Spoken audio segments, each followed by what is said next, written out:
It is Thursday. It's the 7th of November. I'm Monita Rajpal. This is CNN News Center live from Hong Kong. Our top stories today.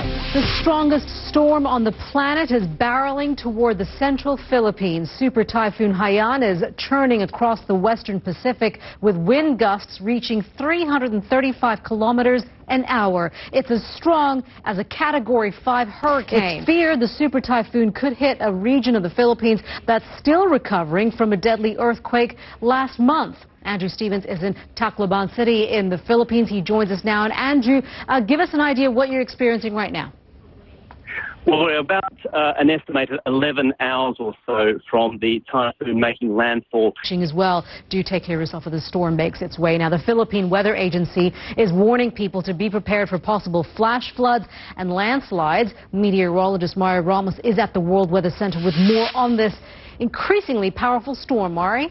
Increasingly dangerous, too, of course. I think if people have had to have their preparations done by now in those areas across the central Philippines that will be affected by this weather system. Night is falling now. And of course, it's good advice if anyone's traveling to the region. They should take precautions and also keep a check of your flights. There might be some delays indeed. All right, Mari, thank you very much for that. Let's bring you up to date on some of the other stories that we're following here at CNN News Center. Iran is holding talks in Geneva with the 5 permanent and nuclear-armed members of the UN. A senior U.S. official says Tehran seems keen to make a deal to rein in its nuclear ambitions. Tehran wants to free itself from crippling economic sanctions. Riot police in Greece have stormed the headquarters of public broadcaster ERT. Former employees had been occupying the building since its sudden closure in June. Police removed the former staff in the early hours of Thursday.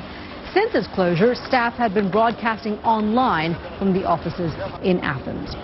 Twitter makes its debut on the New York Stock Exchange later today with its initial public offering. 70 million shares are up for grabs with a starting price of $26, and that gives the company a value of $14.2 billion. It's a case that's causing outrage across New Zealand. A teen gang who called themselves the Roast Busters allegedly boasted online about raping drunken underage girls.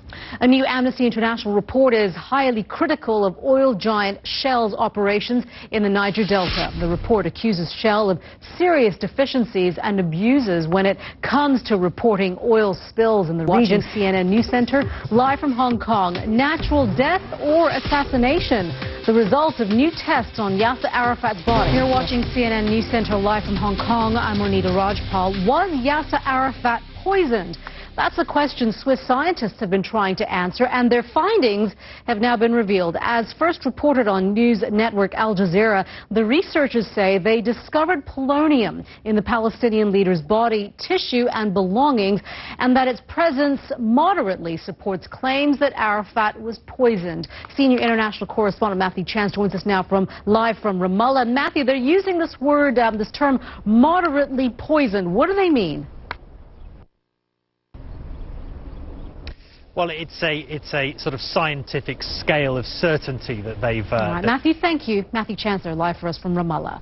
Now to an incredible and exclusive story about a plea for help from an inmate at a notorious labor camp in China to a woman in the United States. The two had never met, but as David McKenzie reports, a slip of paper and a holiday decoration were all the inmate needed to tell his story of humiliation and abuse. Damascus, Oregon, just outside Portland. Kmart's parent company, Sears, told CNN, quote, "We found no evidence that production was subcontracted to a labor camp during our investigation." CNN also tried to contact local and provincial authorities in China multiple times, and they refused to comment on the story and the allegations. No one really knows how many labor camp products have made it into the United States, but one expert group told Congress in 2008 that there could be hundreds of camps producing goods for export. You're watching CNN News Center live from Hong Kong. Remember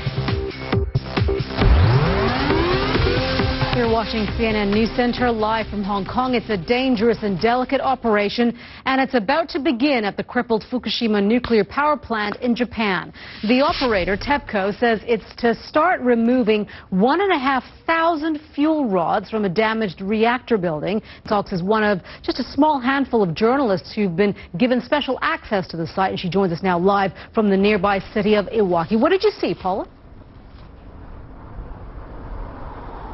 Well, Monita, we were actually given pretty impressive access. We were taken inside the Reactor 4 building. Paul Hancock's there live for us from Iwaki in Japan.